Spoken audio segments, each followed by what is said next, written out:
Gaugamela. Una llanura polvorienta en la Mesopotamia. Dos grandes potencias enfrentadas, el joven Alejandro de Macedonia, con ansias de conquistar el mundo, y Darío III, emperador del vasto imperio persa, defendiendo su reino milenario. Solo uno saldría victorioso, y el destino de Asia cambiaría para siempre. Esta no fue una simple batalla. Fue la culminación de sueños, miedos, y el principio del fin para un imperio. La batalla de Gaugamela se libró el 1 de octubre de 331 a.C. Alejandro Magno, rey de Macedonia, había comenzado su campaña de conquista en Asia Menor apenas 3 años antes, tras suceder a su padre, Filipo II. Con una serie de victorias asombrosas a lo largo de los territorios persas, Alejandro había llegado a las puertas del imperio aqueménida. Ansioso por reclamar el dominio sobre Persia y liberar a las ciudades griegas sometidas. Darío III, el soberano del imperio más extenso conocido hasta entonces, buscaba frenar el avance de Alejandro y mantener su control sobre su vasto territorio. Gaugamela, una extensa llanura en lo que hoy es el norte de Irak, se convertiría en el escenario de esta decisiva confrontación. La tensión entre Oriente y Occidente estaba en su punto máximo. Alejandro contaba con un ejército relativamente pequeño pero extraordinariamente disciplinado y bien entrenado. Se estima que su fuerza era de unos 47.000 hombres, entre los que destacaban la famosa falange macedonia, los caballeros de la caballería de los Etairoi, considerados la élite del ejército, tropas aliadas de Grecia y otras regiones sometidas. Sus soldados estaban equipados con lanzas largas conocidas como sarisas, espadas cortas y escudos de bronce, además de una formidable unidad de caballería que haría temblar a cualquier enemigo. El ejército persa de Darío era imponente en número y variedad. Se estima que tenía unos 250.000 soldados. Además de los infantes y arqueros, Darío contaba con una poderosa caballería y carros de guerra armados con cuchillas en las ruedas, diseñados para abrirse paso a través de las líneas enemigas. Incluía elefantes de guerra, animales imponentes que causaban pánico a sus enemigos. La estrategia persa se basaba en su abrumadora superioridad numérica. Darío tenía la ventaja de los números y una posición defensiva en terreno abierto, ideal para desplegar sus unidades. Su variedad de tropas le permitía flexibilidad. Sus soldados provenían de distintas culturas y muchos de ellos estaban poco motivados o forzados a pelear, incluía tropas de distintas regiones con diferencias lingüísticas y tácticas, lo que complicaba la comunicación. La falta de cohesión y lealtad a un líder fuerte fue siempre un punto débil para los persas. Alejandro, aunque con menos hombres, contaba con soldados que confiaban plenamente en él. La falange macedonia, con sus sarisas, era temida por su capacidad de romper líneas enemigas. Alejandro era un líder táctico excepcional, capaz de reaccionar rápidamente. Su mayor debilidad era la desventaja numérica y el cansancio de sus tropas tras largas campañas.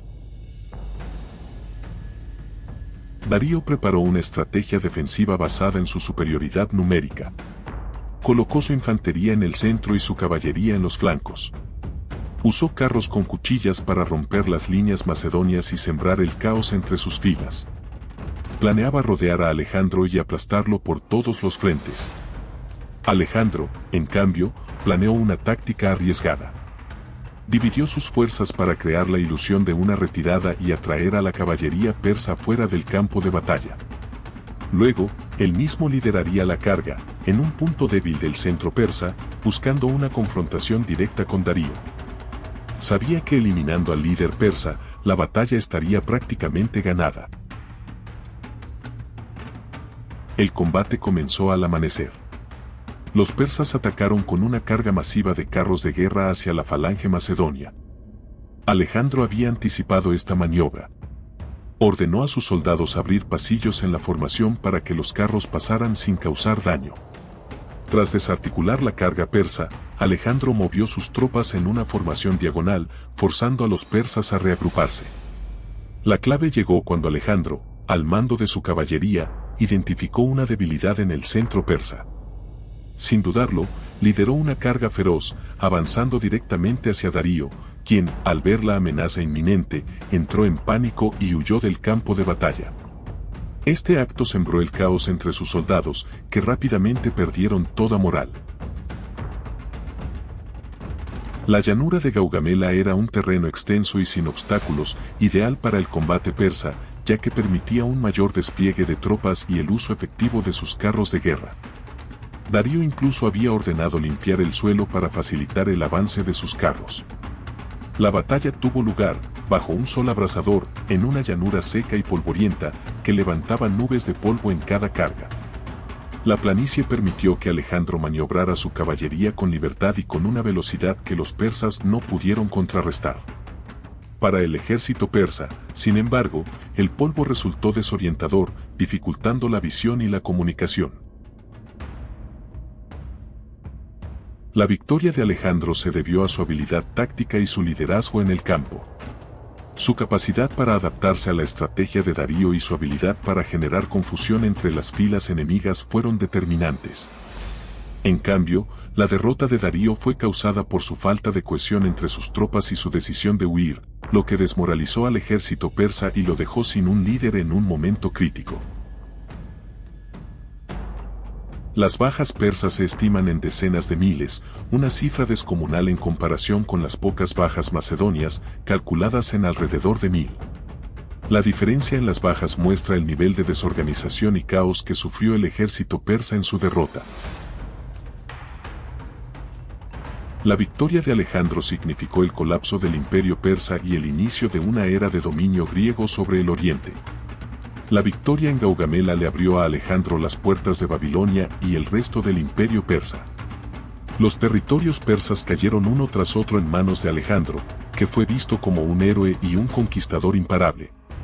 Para Persia, esta derrota marcó el fin de siglos de dominio y el comienzo de su sumisión a una cultura extranjera. Darío, por su parte, fue traicionado y asesinado poco tiempo después. La batalla de Gaugamela cambió la historia al abrir el camino para la helenización del Oriente. Con la victoria, Alejandro fusionó culturas y difundió ideas griegas, lo cual influyó en la ciencia, la filosofía y el arte durante siglos. Consolidó la reputación de Alejandro como uno de los mayores conquistadores de todos los tiempos. La caída de Persia marcó el final de una era y el inicio de otra en la que Occidente y Oriente se mezclarían como nunca antes. Gaugamela nos recuerda el poder de la estrategia, el liderazgo y el coraje frente a las probabilidades. Un solo día definió el curso de civilizaciones enteras y dejó una marca imborrable en la historia, recordándonos que el destino de un imperio siempre se escribe con sacrificio. Alejandro pudo haber ganado la batalla, pero el precio que pagaría en sus años siguientes le costaría todo lo que amaba y finalmente, su propia vida.